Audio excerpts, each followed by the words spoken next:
Chapter 50, Part 2. You are now listening to the Chapter of the Architect with DJ Architect. What's going on, my people? This is your homeboy, DJ Architect. You guys are listening to Chapter 50. This is the Part 2 interview with Gunnery Sergeant Molina, Manny Mo Molina. On this chapter, we're going to talk about his second tour to Iraq and some of the issues that he had to deal with when he came back to the continental United States regarding PTSD and things of that nature.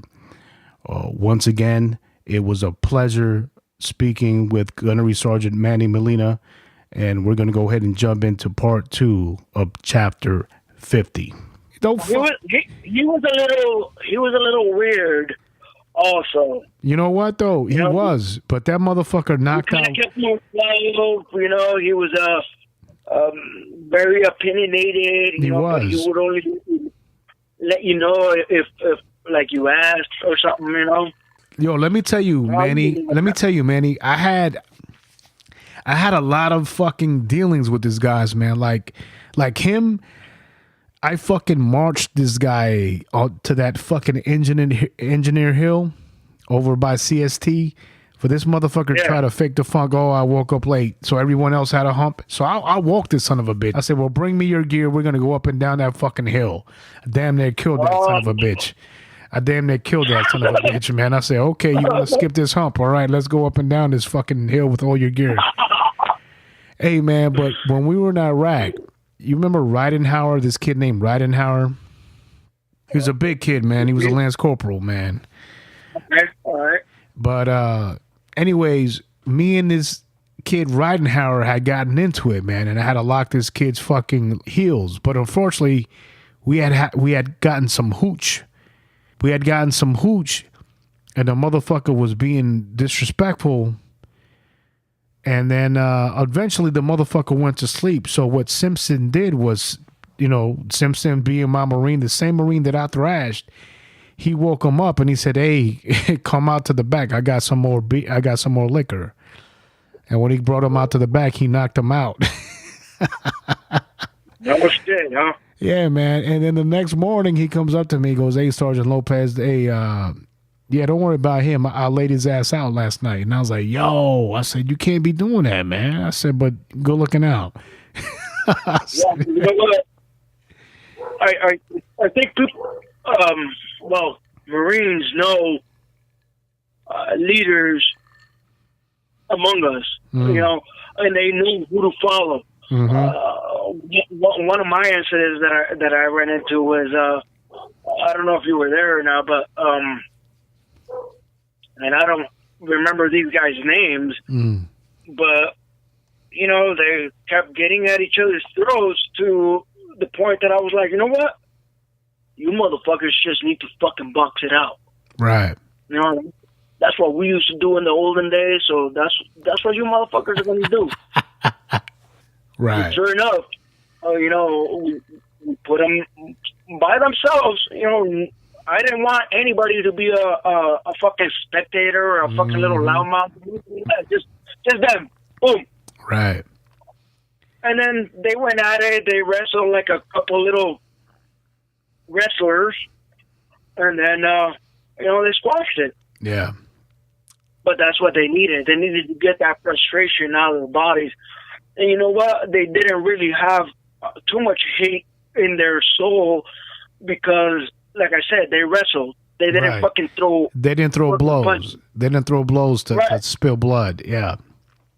Yeah. Manny, I think when we really, really became a gelled unit and our friendship really flourished was when we decided to volunteer, and then we ended up going up north to Al Diwania, which was Camp Ensid. Oh, absolutely. Fuck. At the end of the day, it's only the six of us or the few of us that we're going to be looking after each one another. Mm-hmm. You know what I mean? Because that's what we were doing. We were escorting these fucking convoys left and right. Yeah. And guess what? We were undermanned. Right. If in today's fucking shiznit, fuck. Yeah, we'd be fucked. You have to be armored up, two in the front, two in the back. Yeah, we'd be You know what I'm fucked. saying? We'd be fucked. Yeah. Maybe some in the middle. Yeah. We were one in the front, one in the back. That's it. We were operating with a driver, a gunner in the front, and a driver and a gunner in the back. Do you remember a place called Camp Cedar? Yeah. So, ladies and gentlemen, let me talk to you about this place called Camp Cedar. We had a mission, and within this encampment was an Air Force encampment, and maybe it might have been your idea, Molina. Manny, it might have been your idea for you to be like, hey, look, man, let's see if we can, because we couldn't move until the next day. We had gotten there a day earlier. So we couldn't escort these son of a bitches out until the following day. And it might have been you, because you were always a fucking slickster, man. You know what I mean? So it might have been you. And then all of a sudden, there's three of us. There's you, there's me, and there's Romerdred. All three of us are sergeants. And all of a sudden, we're asking for safe haven for us Marines, the crazy ones, to stay within his Air Force encampment, within the Army encampment. If we could, we're asking him for permission if he can give us billeting, if he can give us shelter, because we can't move until the following day because these Marines aren't prepared to fucking leave. And then he says, yes, we'll give you encampment, we'll give you shelter, but you have to turn your weapons into our armory. Do you remember that? Oh yeah. Can you go into detail about that story? You know what? It's been a couple of years. I really don't remember shit. However, yes, them taking weapons, that made me feel vulnerable, naked. Right. In the middle of a fucking shit fucking storm, you know what I mean? Like, if anything was to happen, well, what am I gonna do? Fucking fill out a piece of paper and fucking try to get my shit back? Yeah. You know what I'm saying? Like, nah. Yeah. So. Yeah, that really, the bureaucracy of following certain procedures in a combat environment,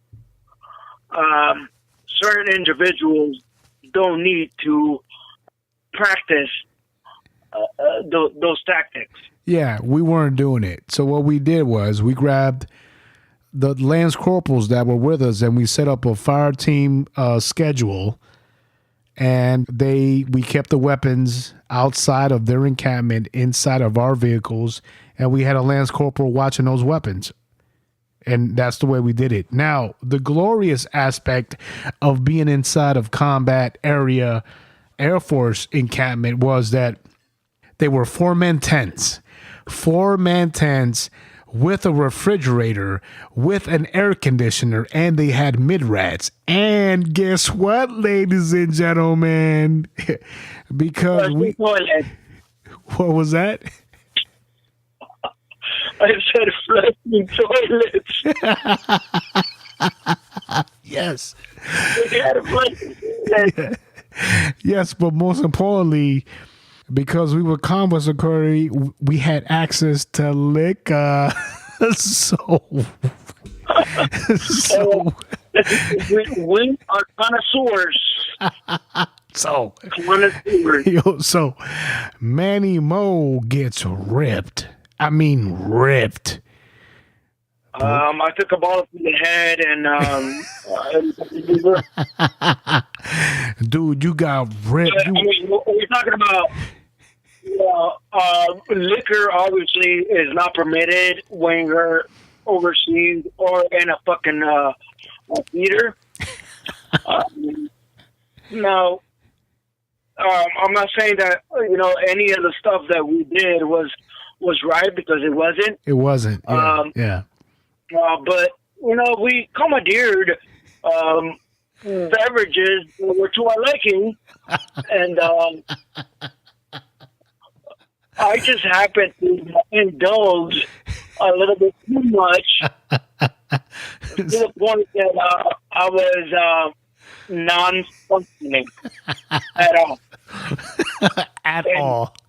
So yeah, he's laughing because he had to deal with at all.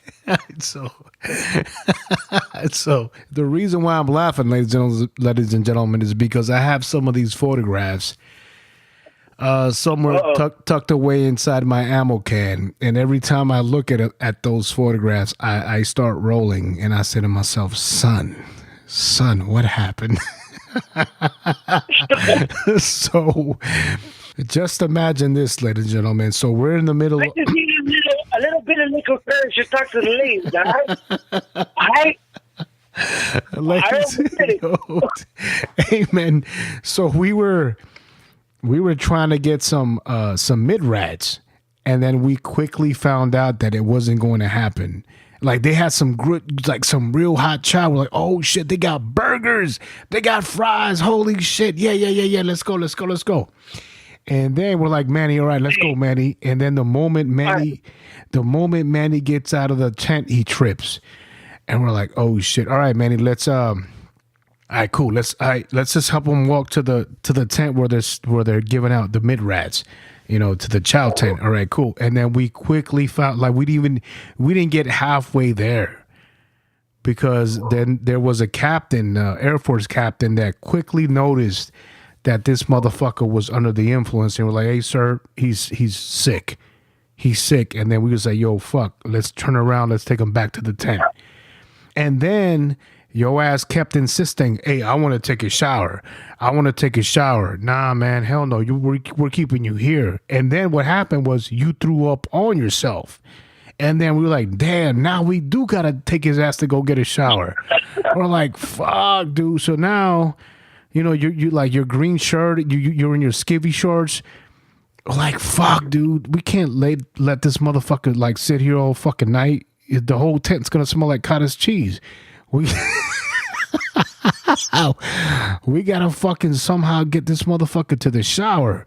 Yo, we maneuvered it. We got your ass to the shower, and that's like one of the most memorable things that I remember. What I also do remember is that the very next day, we were the very last Hummer in that convoy, and I was on the turret of the 240 Golf, and the turret was facing backwards. I'm sitting there, I got a pillow underneath my butt. All of a sudden I hear pop, pop, pop, pop, pop, pop. And I fucking grab the 240 and I start swirling. I start swirling the 240 like, yo. So it was following that episode, huh? I start moving the turret, and I said, what side, what position are we getting fired? And then you start laughing. And then it was you that was firing your fucking M16 just to fuck around. And I'm like, I'm kicking you. I was like, motherfucker, you damn near gave me a heart attack. Yo ass, ladies and gentlemen, this crazy motherfucker used to grab grenades and fling grenades just to fling them. Like, I just want to make sure they work. Yo ass used to fling grenades just to fling grenades. What good? Yeah, all right, good. Hey, so you and Lino used to set off claymores? Ladies and gentlemen, what good is fucking having claymores, grenades, and all this shit if you're never going to use it? You know what? I wanted to test it out. That's what they call it. That's what it's saying. I want to test that shit out. So you know what? Fuck it. Let me fling this shit out. Let's see what it does. Boom. Let's test this fucking claymore. But when we were testing the claymore, we'd actually put up targets. So we put up extra cameras and shit. Like the thing of this is that they are able to effectively create some damage. We're talking about the casualty radius of a claymore is what? 5 is the grenade, 15 is casualty for a grenade, 30 is casualty for a claymore, 60 is my bad. Injury. 30 is killing for a claymore, 60 is casualty. Casualty. If I'm not mistaken, injury. I could be wrong. Right? I apologize, but I'm a little rusty. Shit, it's been 10 years. God damn it. Shit, it's been that long, bro. But we was in Iraq in 2003, man. So fast forward, we come back October 2000. We go through the shit in Iraq. We get fucking NAMs. We get all our fucking awards. And then you and I decide, hey man, let's be roommates. And for 2-3 fucking weeks, we become fucking zombies. The biggest, I want to say, our biggest fucking adventure was Vegas, my boy. Talk about Vegas. When we came back. Talk about Vegas. About Vegas. Well, so at this time, we're barely coming back after 8 months of being out in the shit. And so, we're all stacked. And we're like, all right, fuck it, let's go to Vegas. We had a couple flakers, but, I'm not going to mention any names. We went to Vegas. It was you. It was you, I, and Romero. Oh, those are the only ones that made it? It was you, I, and Romero. Yep. Yeah, so we get to Vegas, and we're balling at this time. So we're like, all right, fuck it, let's get a limo. And my son here says, you know what? I know how to rap a little bit, so you guys can fake it that you're my bodyguard. So yeah, the whole time we were in Vegas, I was the bodyguard, and we were fucking like with DJ Technotech.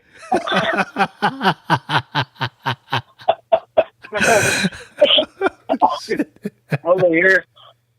You know what? I had a blast. I fucking really had a fucking blast. Hey man, I remember going to it was a Friday night. We got there on a Friday night.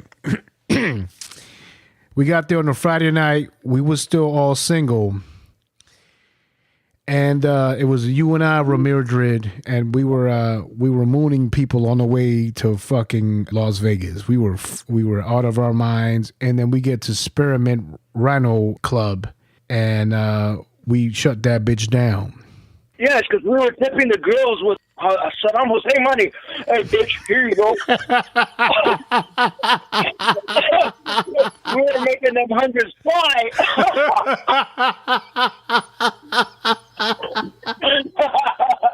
Oh, shit. And they were living there. They were like, oh, my God, we've never seen anything like this before.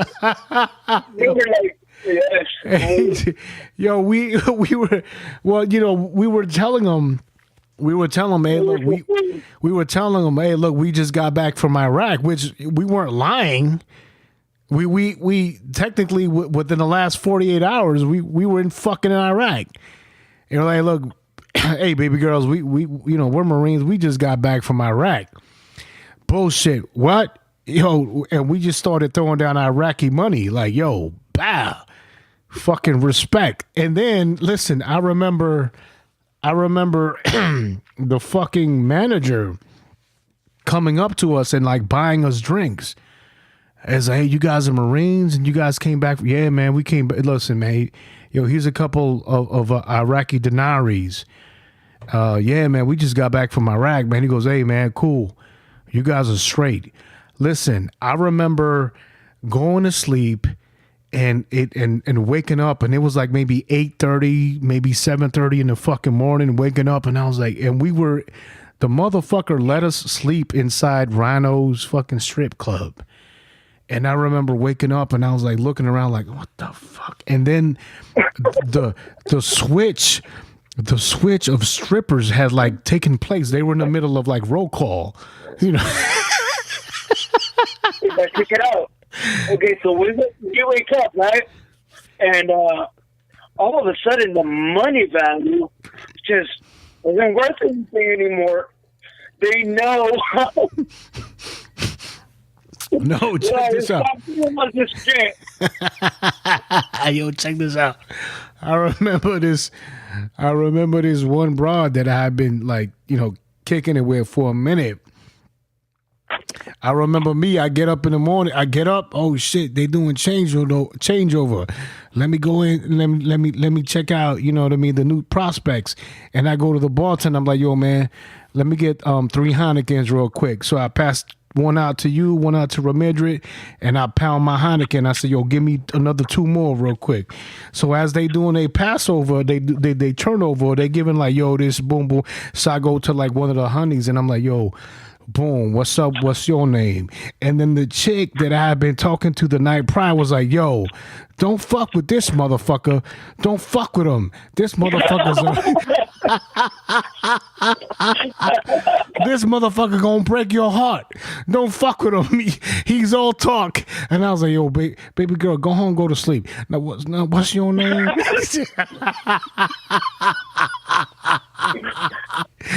Yo, man. Yo, that shit was, and remember, we had we were so fools. We were some fools. I'll tell you that. Remember, we had the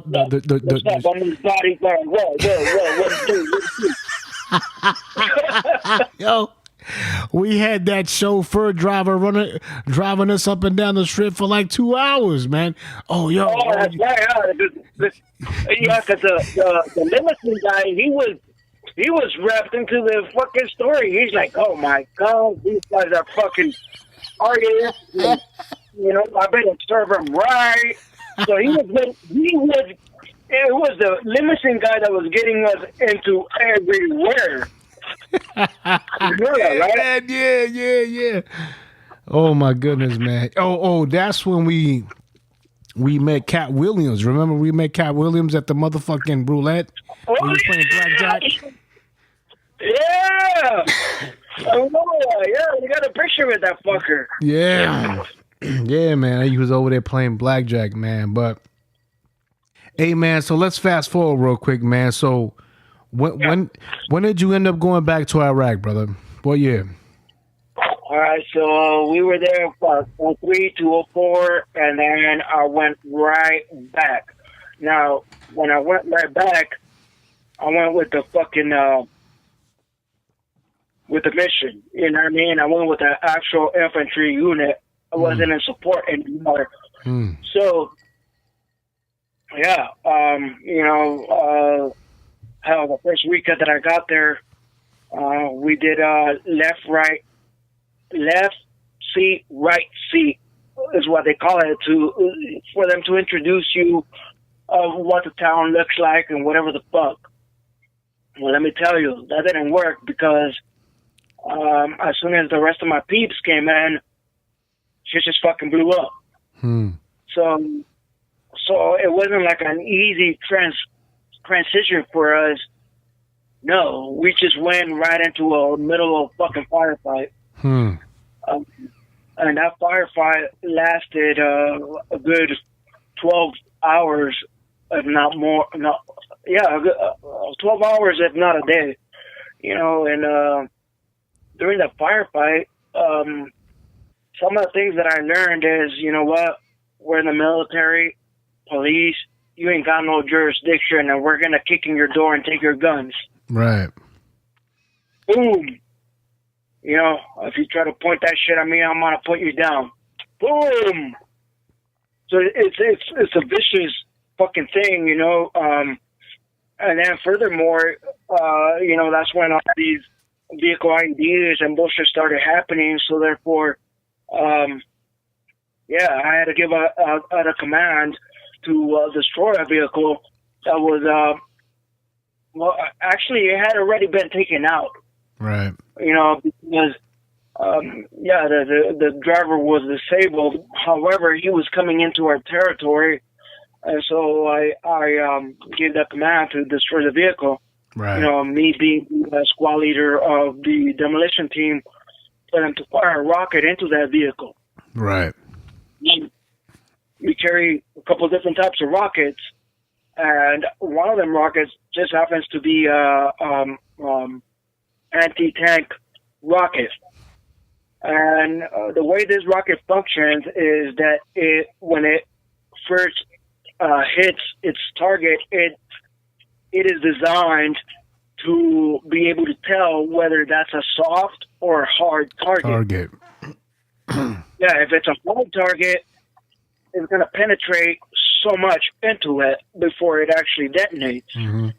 So it's going to go in as much of its capability. If it's a hard target from the get-go, it's just going to blow up. Now, the ones that we fired up on the vehicle were the HEAAs, which is your high explosive anti-armor. Right. So what the anti-armor rockets did was, because the panels of the vehicles was so light, it just went right through it. Now, when they went right through it, it still deviated the trajectory of the round. So when it deviated the trajectory of the round, it took the guy's head off. Whoa. The driver. Right. It took his head off. And then it crashed into a wall, and then it blew up. Now, my logic of firing and destroying a vehicle is because we don't know whether it was a vehicle-borne IED or not. Right. A vehicle-borne IED is a vehicle that's carrying a shitload of explosives and is going to detonate with the person inside of it because he's suicidal, mm-hmm. and there'll be nothing left of that vehicle. And right. yes, they did execute a mission such as what I'm describing, and I'm just glad that, I'm still here, because it was meant for me. Absolutely, I understand. We were coming down MSR, Michigan, and you don't know if it's a vehicle ID or not. What? So a lot of times, one of our defensive mechanisms that we would use is I would have my gunner on the top shoot 9mm rounds at the vehicles. Right. Whether it be at the tires or at the fenders, I don't give a fuck. I want to move them out of the fucking way. You know what I mean? And if they don't move out of the way, we're going to ram the fuck out of the way. Right. Where in Iraq were you at this time? Well, when the main gruesomeness of my entire career happened was in our Ramadi. What year? 04, 05. In 2003 to 2004, after we did our mission in OFI 1, for OFI 2, I was in Al-Taqatum. And in Al-Taqatum, we were on a plateau of an old Iraqi Air Force base where we caught nothing but mortar shells left and right, maybe, oh man, 6 to 12 mortars a day. And you would catch a mortar in the mouth if you happen not to be lucky that particular day, man. How long was your second tour? My second tour was equally as long, 8 months. Was it because you volunteered, or that was just the length of duty? The norm is 6 months for an infantry unit. However, you know what? The folks that went in there before us took a fucking beating. Mad casualties. Wow. Yeah. Us getting in there, like I said, as soon as we went in there, we were in the shit. And yes, we had some casualties, man. Out of our whole battalion, I think we lost about 10. Wow. I'm not exactly sure of the number, but we do have a memorial right there at 5th Marines in San Mateo. The only one that resonates with me, actually there's a few that resonate with me, is the 2 snipers and the PFC Poindexter. He was a casualty of an IED, he was in the 7 ton. And at this time, by now, the 7 tons had armor plating on the side, but still, it managed to get a hold of his grape. Wow. Yeah. Manny, what happened with the 2 snipers? The 2 snipers, they got caught on the roof, man. They got ambushed on the roof. Did they get ambushed or were they caught asleep? Honestly, that I don't know. The only reason why I asked is because there's a podcast. There's this individual called Jocko, who's a Navy SEAL, and he has a podcast. And there was an individual Marine, I forgot his name. I can forward you the link to his podcast. And they were talking about 2 Marine Corps snipers that were caught asleep at the nest, and Iraqi enemy forces snuck up on them and slit their throats while they were asleep. That's what the only reason why I was asking about, how did those snipers get compromised? I want to say that story happened previous to these guys actually. Going down. However, it could have been the same circumstances. All right. So now, I'm sorry. The only thing that I can say is these mofos were not traveling in pairs. They had a fire team attached to them. So that's why but still, they still got they got overwhelmed, I think, by the firepower of the enemy. Yeah.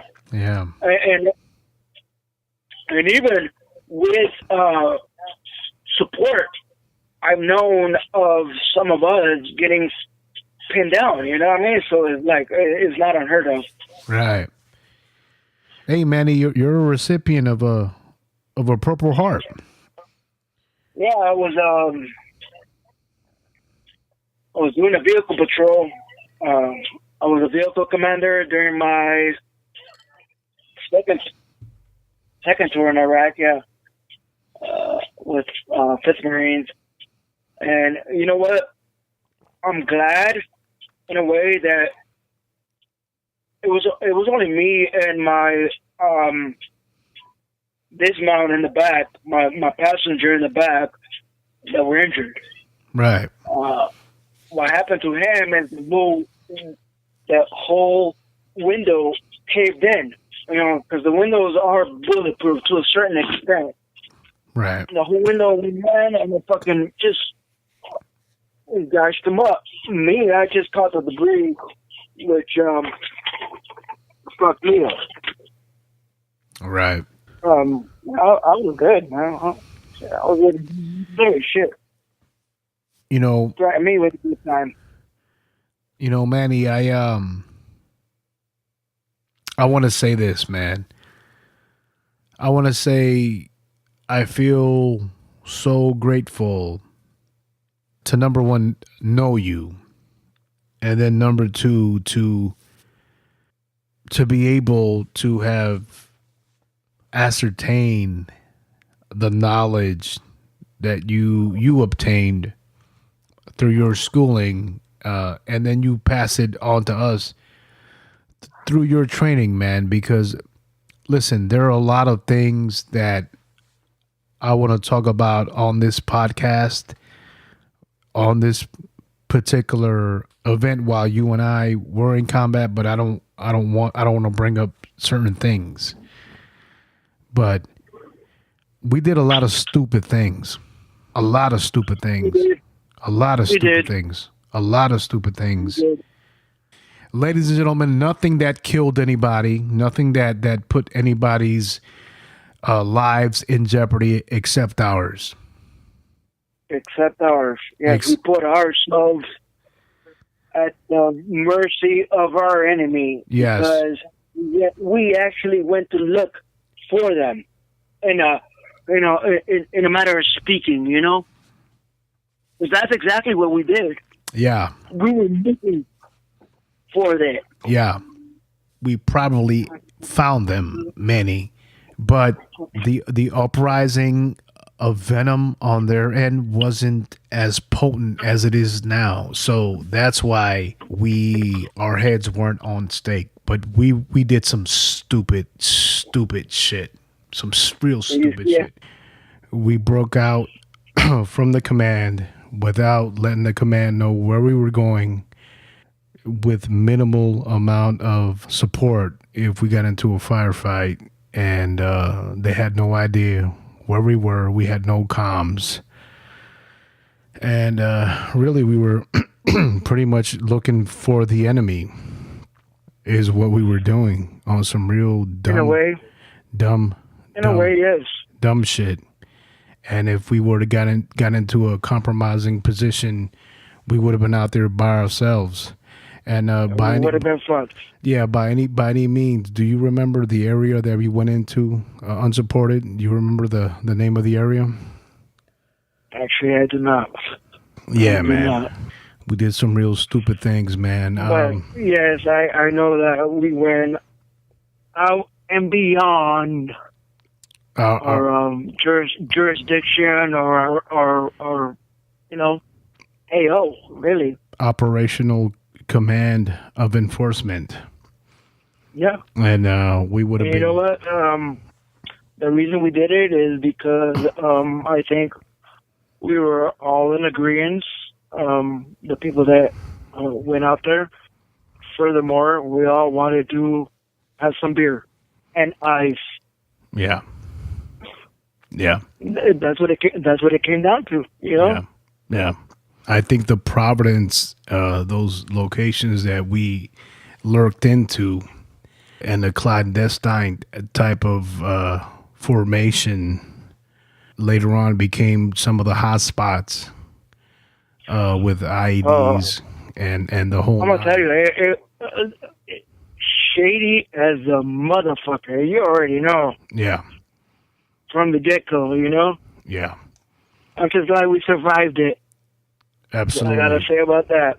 Now, you know, from my experience, from my experience in particular, man, you know, there were situations where the pungent smell of dead bodies or smoking flesh or burnt hair was apparent. You know what particular moment that I do recall was when we were in Aldiwania, S.A. Edson, and my squad ended up getting the mission of providing security. It was a civilian organization that wanted to, it was like a civil rights organization that came down and wanted security. This was when Saddam Hussein was still in power. And my squad ended up getting the mission of providing security of these civil rights organization that came down. And it was several bulldozers. We were in this section, and these bulldozers started excavating these mass graves of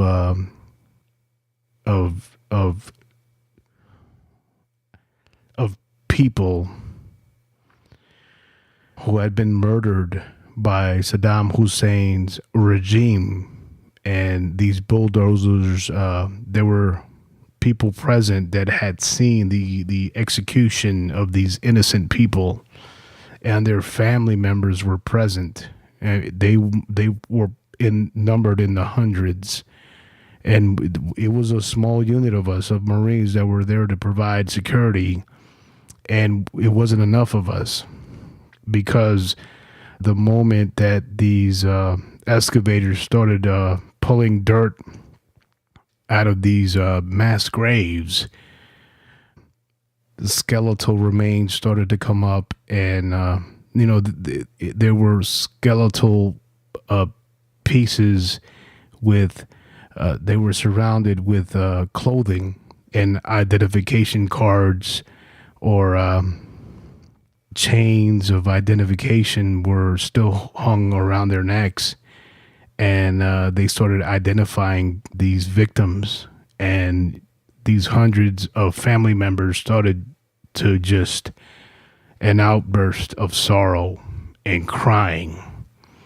And I remember sitting there with my M16 providing security for these bulldozers and this particular group of civil rights groups that I guess it was just a family wanting to identify their murdered victims, their family. They wanted to identify them, and as the sand started to dissipate and reveal these people's identity, and I remember sitting there with my M16. My heart crumbled, man. My heart crumbled, and some of these bodies were fresh, man. They were fresh. Some of them were like bodies half decomposed, and I can tell you that I can resonate with the story. You know, more on a different level. You know, because you know, in the middle of a firefight, I had to take somebody out. You know, and this dude was already blown up by grenades, and he was just screaming in the middle of the street. Fine. There was nobody that was going to come out to his help. There's no ambulances, obviously, you know what I mean?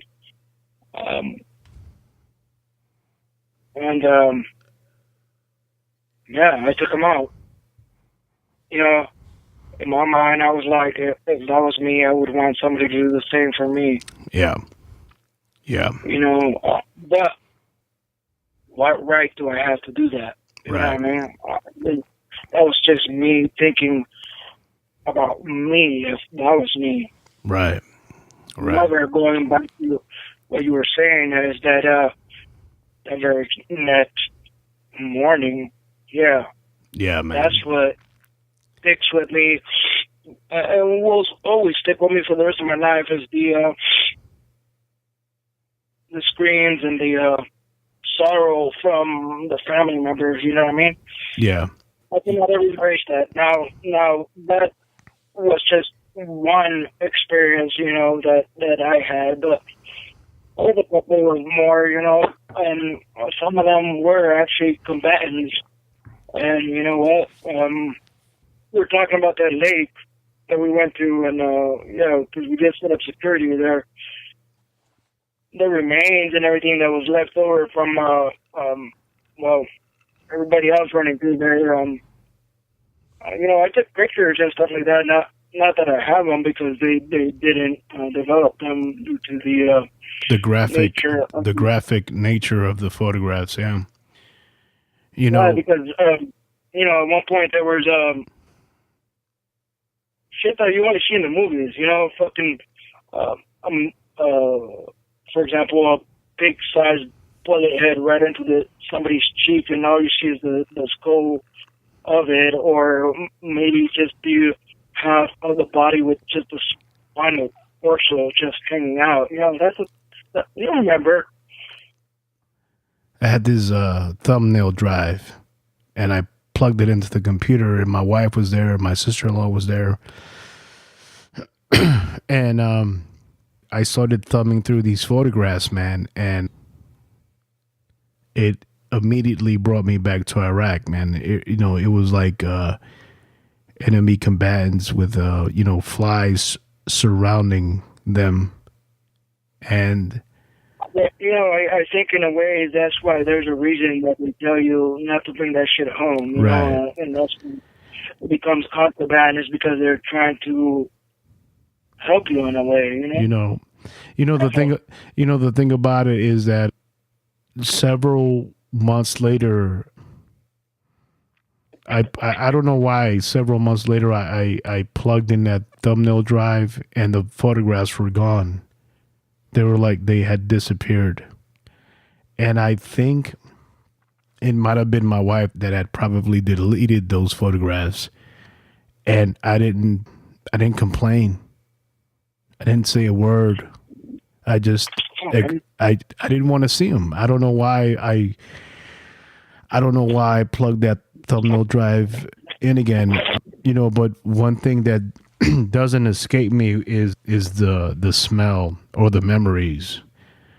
The smell in particular, because every time I smell, even if it's leaves burning, man, it takes me back to Iraq. A lot of it, those are symptoms of PTSD.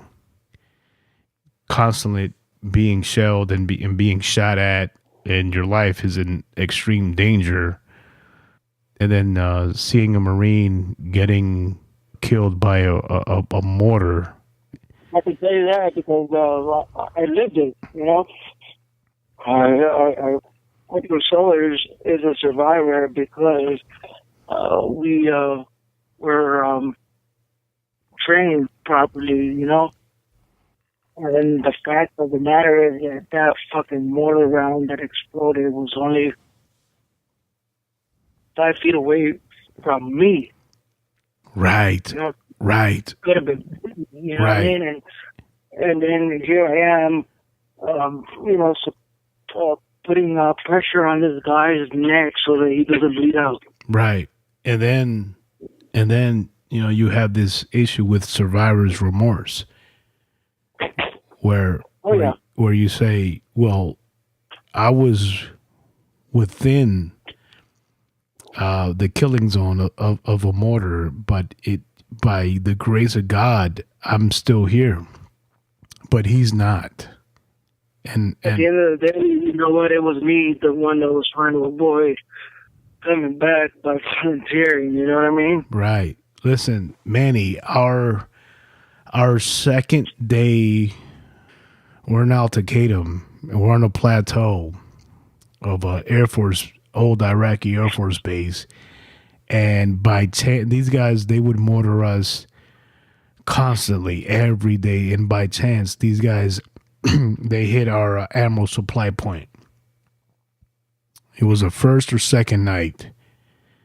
And I remember being inside of a Iraqi Air Force hangar where they had their aircraft, and our half of our unit is there, for safety, because now we have explosives going off, AT-4s, mortars, just like the 4th of July, but with real heavy equipment, explosives going off. And I'm saying to myself, holy shit, man, this is like my first or second night here, and this is what this tour is going to be, man. And I remember being inside of the barracks in Al-Taqadim, and we're getting shelled, man, 6 to 12 times a day, and then you're inside your rack. Your ladies and gentlemen, a rack is you're inside your bed, and all of a sudden you hear, and it's hitting real accurately close in between the bunker and the facility of where you take a shower. And that's only 25 meters, which, it's extremely close. It's extremely close. And it's happening 6 to 12 times a day. And you get to a point where it's almost like you don't care anymore. All you do is you get out of your bed, you grab your helmet and your flak jacket, and you sit there in one position, and you're just waiting for the mortar to hit you. And the mortars it's like somebody's walking the mortars in, and they're getting closer, and you're like, well, the next one is going to be me. And the only way that you can function is by telling yourself, well, I'm already dead anyways, so what does it matter? What does it matter? I will tell you this. my most scariest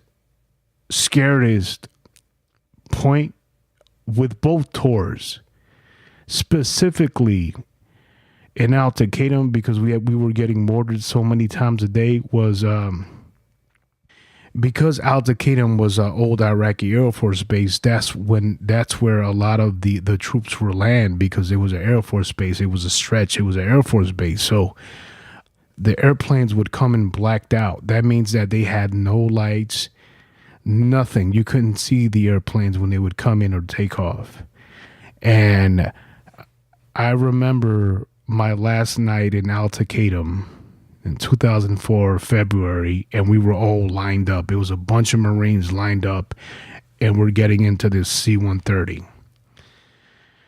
And I'm praying to God that the Iraqis, enemy, don't start to mortar us at this particular moment, because I'm minutes away from surviving a 7-month tour of my second tour in support of Operation Iraqi Freedom 2, and I'm moments away from getting into this C-130. And as I'm getting in, and I put my seatbelt on, and I look to the left, and I still see there's a lot of Marines still getting in, and I'm saying to myself, hurry up, get in, because if we start getting mortared now, we're fucked. And then the back of the C-130 closes, and I'm still saying to myself, pilots, get us out of here. Get us out of here, because we are a sitting target. Because we would get mortared 6 to 12 times a day. And you know, Marines were getting killed on any given day, man. It was, listen, man, within this particular time, your mom and I, we were planning our wedding. And I remember it was Thanksgiving. It was Thanksgiving, and we walk into the chow hall, and the Iraqis started mortaring us, and they're getting close to the chow hall. And I've got my plate of turkey and mashed potatoes, and they evacuated us out of the chow hall because the mortars were getting so close to the chow hall, and then we all scattered. We got out. You know what I did, man? I went to the payphone. I called my wife, and I said, hey, how are the plans for the wedding going? Oh, they're going great. I didn't tell her anything about my, obviously she said happy Thanksgiving. I didn't have my turkey. I didn't have my mashed potatoes. I didn't have nothing. You know what I'm saying? But I needed to hear like a comforting voice. And I was like, hey, how are the plans for the wedding going? And in the back of my mind, I was like, I don't even know if I'm going to make it home for our wedding, because we're getting bombarded here and we can't do a goddamn thing about it. The most scariest thing was waiting for that C-130, and I'm sitting there buckled in or in line to get in that C-130. That was the most scariest point of my life, man. And everything. I said, what was your weapon at this time when you were in that C-130? I had an M16, but it didn't matter, man. It didn't matter, man, because Al-Taqadim. I'm trying to get you to describe what you got to do with your weapon, and how it's pointed, and lay it down, and we were in a support capacity, and we were getting. This was the end of our tour. There was Marines from the East Coast that had came down and were going to relieve us. We did our turnover with them. We explained to them what the operation was. We gave them a desktop turnover. This is how the enemy operates. This is how many times they attack per day. This is the hot spots that they continually hit. This is where you need to stay away from. And this was our last day in Al-Taqadim, and the C-130 was there, and we were lined up, and I wasn't afraid of anything, whether it was the tour with you. There is nothing more powerless when mortars start raining down. When you are in a combat environment and you can't do a like, look, even ladies and gentlemen, counter battery is when there's a unit of Marines that on radar see where the enemy is firing from. So what they do is they do their math and then they fire mortars or artillery to hit that particular position. But what these guys were doing was they had mortars in the back of pickup trucks. And it would be 4 to 5, 6, 7 pickup trucks, and they would launch 3, 4, 5 segments of volleys of mortars, and then they would just drive away. So by the time counter battery would launch, they were hitting a ghost because they were in mobile units. So they were gone. So they survived to the next day to keep hitting us with mortars. And it was I'm gonna tell you, man, the most scariest thing was me getting on that C-130 and saying to myself, I'm probably 15 minutes away from getting out of this place, and I'm in the most vulnerable position that I've been. You know, probably not, man, because even if when we were getting mortared, where am I going to run? Like, there was a gunnery sergeant that was taking a shit inside of a porta potty and got fucking hit with a mortar. Like, so what are you gonna fucking do? It's almost like when it's your time to go, it's your time to go, you know? Absolutely. You know, my question to you is brother, is how do you deal with the situation of the bodies or the smell or the anxiety of almost being killed or killing? Like, how do you deal with that? How do you deal with that factor, man? How do you deal with that? So one, I've been trained to do it. So my training kind of has weight on the fact of sentiment. However, I don't really feel anything towards doing my job. However, my whole time in the Corps mentality has never affected me. You know how it goes. You know, fucking, especially with grunts, you know, you go do a hike, somebody falls out, you're a fucking weakling. You know, another one bites the dust. You're a broke pig.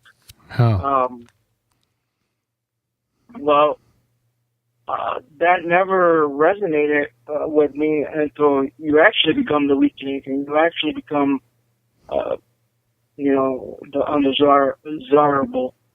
In my case, you know, age. Obviously, I'm not in it anymore. But also the mental part of it. You know what I mean? I thought I was strong.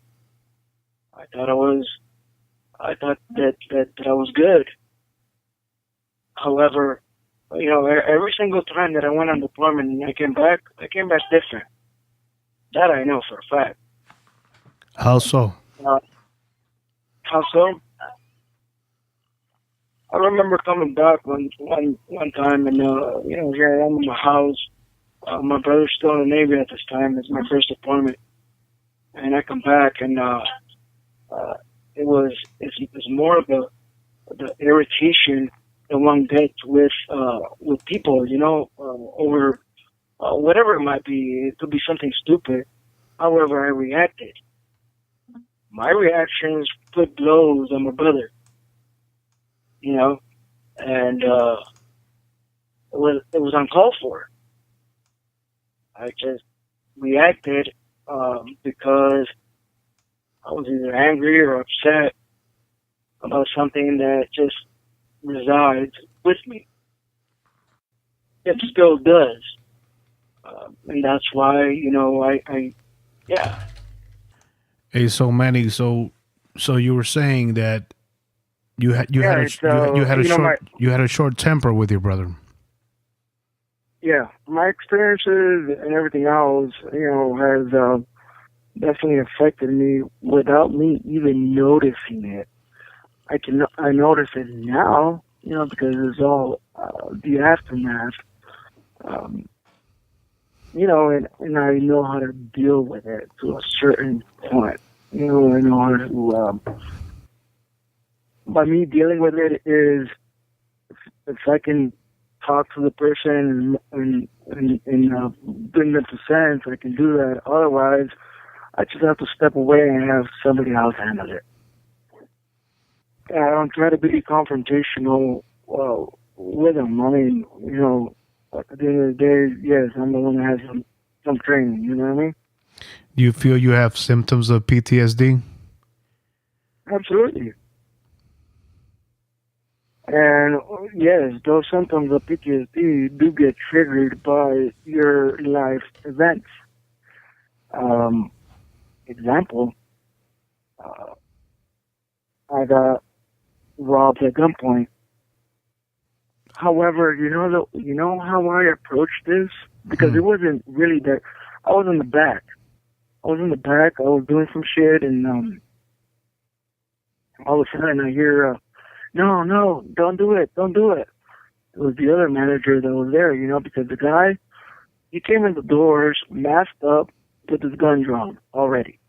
Right. So I'm assuming that, old boy thought, oh shit, he's gonna kill me, it's a hit. So that's why he was like, no, don't do it. And he ran to the back. When he runs to the back, the fucking gunman chases him to the back, because he's like, no, don't make any phone calls, blah, blah, blah, whoop-de-whoop. And then, he catches him, he grabs a hold of him, and now he's got him physically, and he's like, take me to the safe. Now, at the beginning, I thought it was some bullshit joke or something, you know what I mean? Like, I didn't take it seriously. I thought, oh, somebody's horsing around. Right. Until I saw the gun. And once I saw the gun, I was like, I'm not going to let him handle this by himself. I'm not going to be a little bitch and hide. Because I was in the back. He didn't even know that I was there. Right. So I came out, and then I was like, hey, you don't need to be pointing that at my buddy. I'm going to get you what you want. Just, hey, just calm down, all right? Let me take care of you. Right. You're my customer right now. You're trying to conserve life. Yeah, so I'm deflating it the situation to the best of my ability. You know what I mean? Yes. At the end of the day, all that money and all that shit doesn't mean nothing. Doesn't mean anything. Yeah. Let them go. Get whatever you want. Now, however, in my mind, I was playing hero. I can take that gun away from him. All I gotta do is a risk manipulation here, blah blah blah, just the way I was taught. I moves. Hopefully my boy will fucking jump in and we got this dude. Right. That was running in my mind, but I didn't execute because it's not worth it. Yes.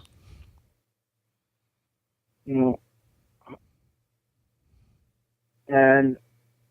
I feel a little bit of guilt because I didn't do it. No, I think you did the right move because your friend or the other manager probably didn't have the same training that you did. So even though in your mind you calculated certain events to happen, it didn't probably mean that your coworker had the audacity or courage to make it happen, and then you would have found yourself in a one-on-one fight. And with an individual having a gun, he's got the upper hand. So the good thing about it is that was the whole thing. You know, there's it's pretty much a disarmament type of move. You know, where you just grab the gun and twist the wrist to get the gun out of their hands. Now, if their fingers in the trigger, then their fingers in the trigger, you know. Yeah. So what happened? What was the outcome? Oh no, well, the outcome, we gave him his money. The dude fucking left. Hey man, but guess what, Manny? You're here talking with me. Your coworker wasn't hurt, right? Right, yeah. He's still alive. You're still alive. So guess what? It was successful. At the end of the day, when it comes to situations like that, the way I think about it is like this too, you know.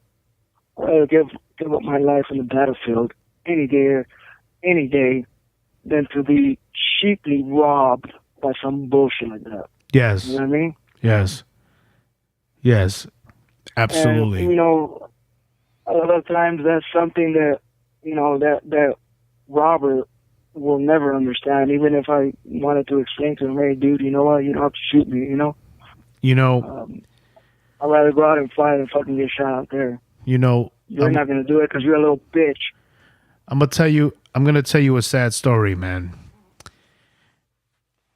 My buddy who I grew up, I didn't grow up with, but I knew him when I went to high school in Uniondale, New York. His name is Frank Arevalo. Frank Arevalo is a good guy, man. He joined the Marine Corps a year prior than I followed him. He became an MP. I came into the Marine Corps a year after him. He became good friends with this Dominican individual who was infantry. This individual went out to Iraq, first tour, got into the shit, survived his first tour, came back to the mean streets of New York and got shot in the back by one of the local drug dealers, is now in a wheelchair. This particular person that got shot in the back, I know him very well. Very well. He became a friend of mine after Frank Arevalo introduced me to him. The sad story about it is that this individual served his country, went to Iraq, comes back to the streets of New York and gets shot in the back, paralyzed by some piece of crap, some scum that will never have any honor in his heart. And you missed that bullet, Manny. You missed that bullet. So, dude caught two of them while he was there. So he was definitely an amateur. I was like, fuck, man. But no, Manny, you know, but Manny, you played it right. Good. You played it right, Manny. You played it right. Yeah, like I said, I'm good. You played it right, and your buddy's good. Your coworker's good. So you played it right, man. You played it right. I'm good with the decision that I made. However, that in itself, that whole action in itself is a trigger for me. What happened? What happened after that? It's my behavior. You know, I'm already amped up, and now I had this happen, and it's like, you gotta amp it up a little bit more. Did it affect me? Yes. Did I do the right thing? Sure. But it's the aftermath of that little situation that's left me with my whole PTSD, like, all right, I already had it managed at a certain level, and now with this happening, boom, it's at a different level now. You know what I mean? Now it gives birth to it in a whole different situation. Right. And it wakes it up, like, boom. You need to be fucking like Superman and shit. And it's like, no. I don't carry a gun with me anymore, you know? Like, but that's the way I feel. I need to be armed at all times. I need to be like, you know how it is, man. You need to be prepared at all times. Yes.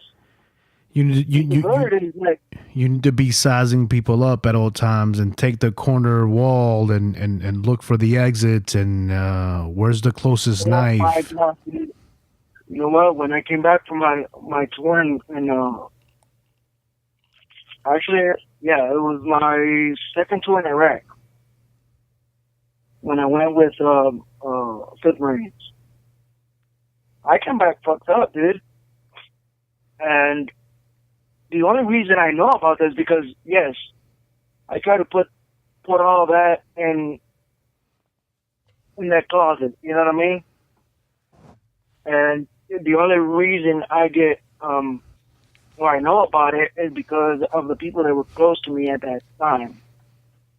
You know, and they tell me, you know, the way I behaved, you know, hey, you know, you gotta hug the wall, you know, when you're walking and shit. You know, 'cause a ricochet can kill you type of shit. It's like, dude, where the fuck you at? You know? Right. Stuff like that.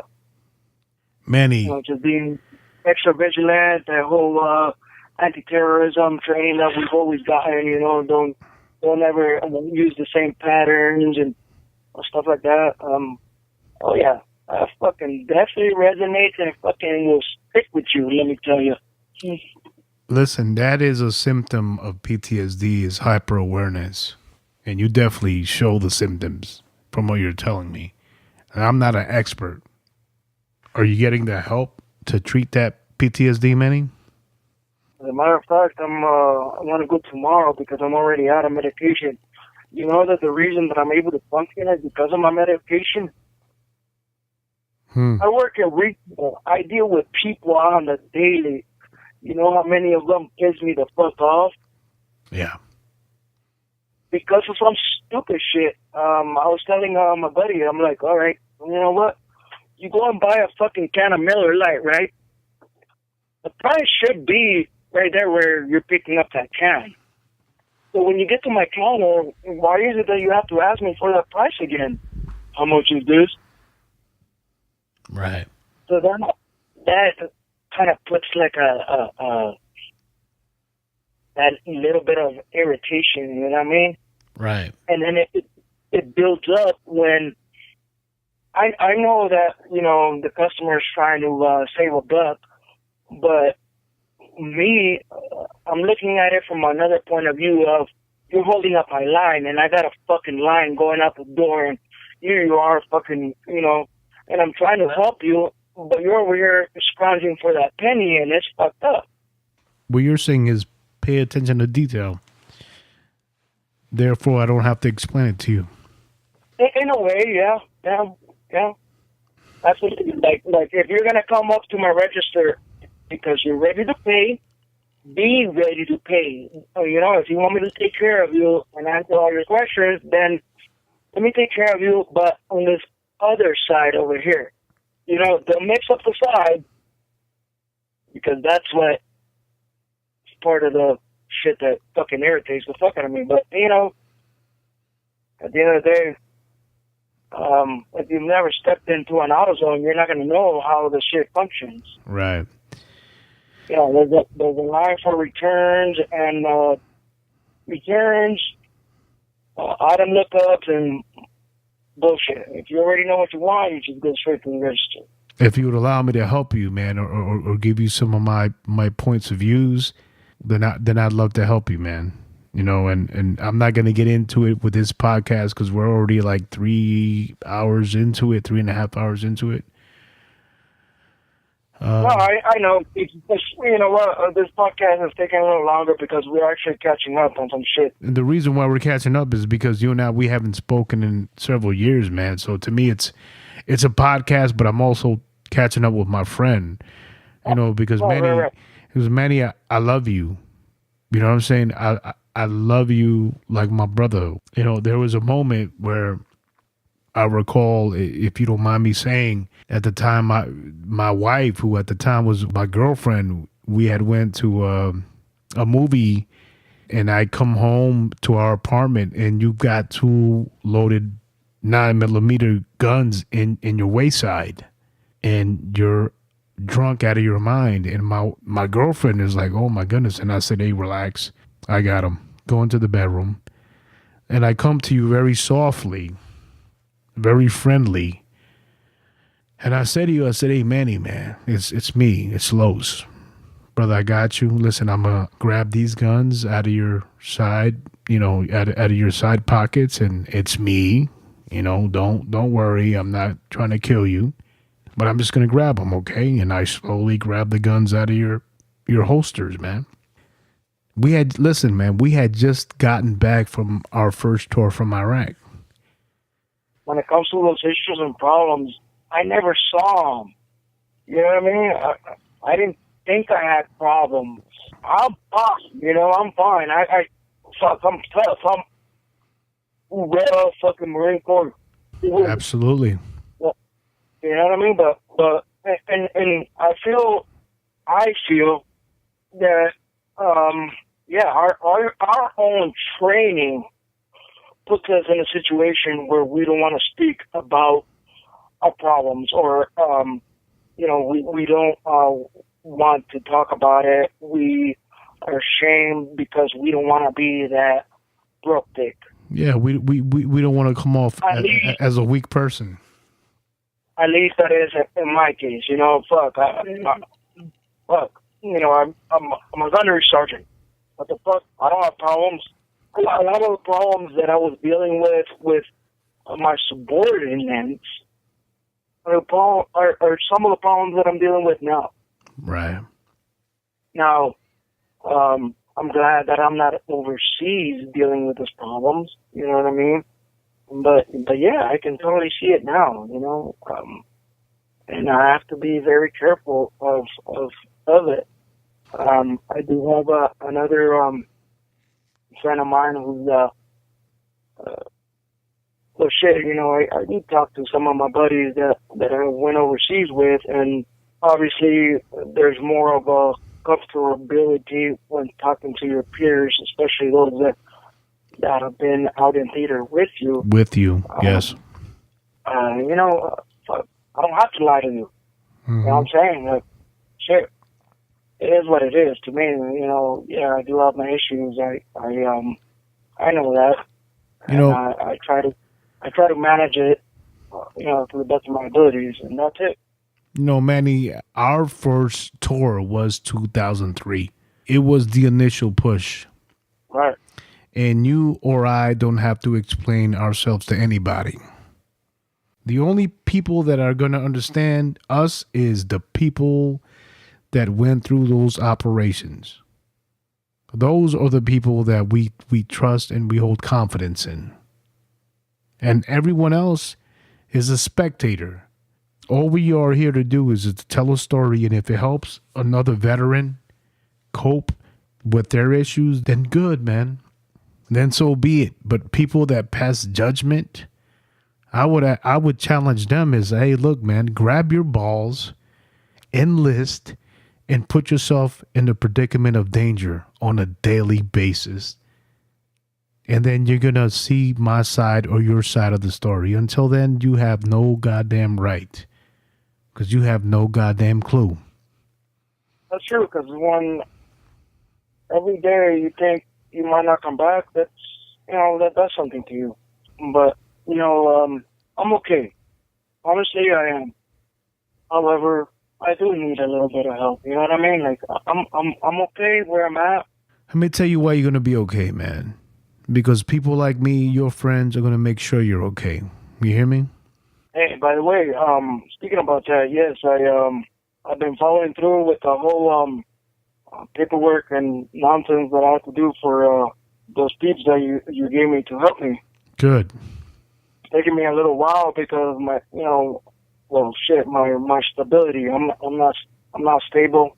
I got a storage and I've been moving around and shit, and that's been holding me back a little. Hey, brother, let's talk about that off record, man. But I'm a definitely make sure that you get that expedited, man. But aside from that, man, it's been a pleasure. I want everybody on the podcast to know that you are one of the individuals in my life that I highly respect, man. If it wasn't for your knowledge, I mean, really, man, if it wasn't for your knowledge and the individuals that led that combat service training, I don't know what to say. I love you, man. I love you because you gave me the tools.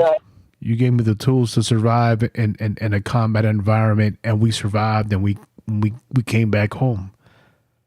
We came back home. Yeah. And I love you for it. Before you go, just real quick. Sure. Because we were talking about, separating from the Marine Corps as well. Me, I separated from the Marine Corps because I always had the thought of, if I do 20 years, I'm going to be institutionalized. And guess what? That happened anyways. Once a Marine, always a Marine. Right. However, I got out because I wanted to go to school, and I wanted to come back as an officer. That didn't pan out either for me. You know what I mean? But anyhow, if you are, contemplating about getting out, I will tell you this: the job market is a lot better than when I got out. So you'll probably be okay. There's a lot of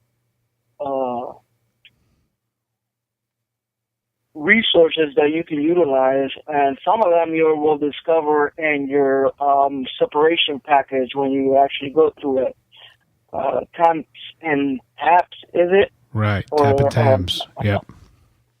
Yeah, helmets to hard hats is one of the programs. And then there's a lot of other companies that do work with the government. Right.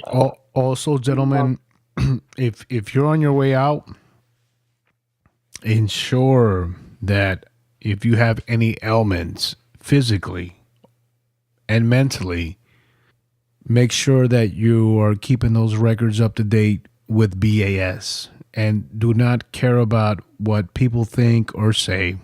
That is true. That's one of the big things that I want to say. That's when you're going to need your courage in order to, do what's right for you.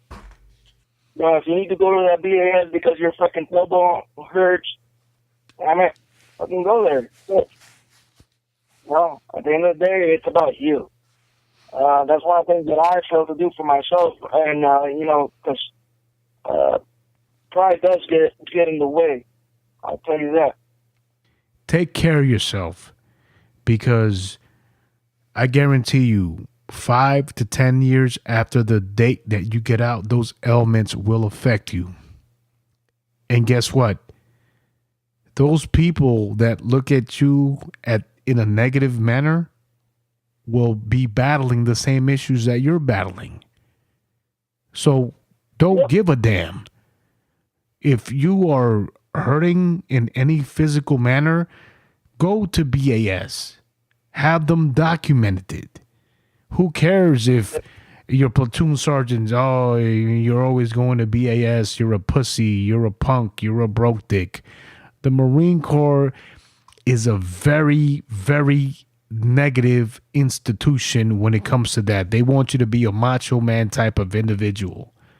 But guess what? However, the Marine Corps will also take care of you, and they will help you. Well, not the Marine Corps itself, but the Veterans Organization, the VA. They will help you. You just have to ask for it. You can't. Help is not going to come to you if you don't ask for it. And gentlemen, you it's got to be documented. I think in my behalf, a lot of us don't know about filing right away for those benefits. Because I let my shit lag. Obviously I'm still trying to work at it. Yeah, man, all that stuff. You went through it. You deserve it. It's said that 1 year in the infantry is like 7 years of dog life. Right. So all that running 3 miles a day and, hiking, with a 50-pound pack or more, definitely takes a toll on your body, and, yeah, I'm gonna have another podcast where we're gonna go into military injuries and how we can help veterans out with the VA. But nonetheless, ladies and gentlemen, this has been chapter 50 with a great good friend of mine, Gunnery Sergeant Manny Molina. Manny, it's been a pleasure. Semper Fi. Semper Fi. Hoorah. This has been chapter 50. DJ Architect out. DJ Architect.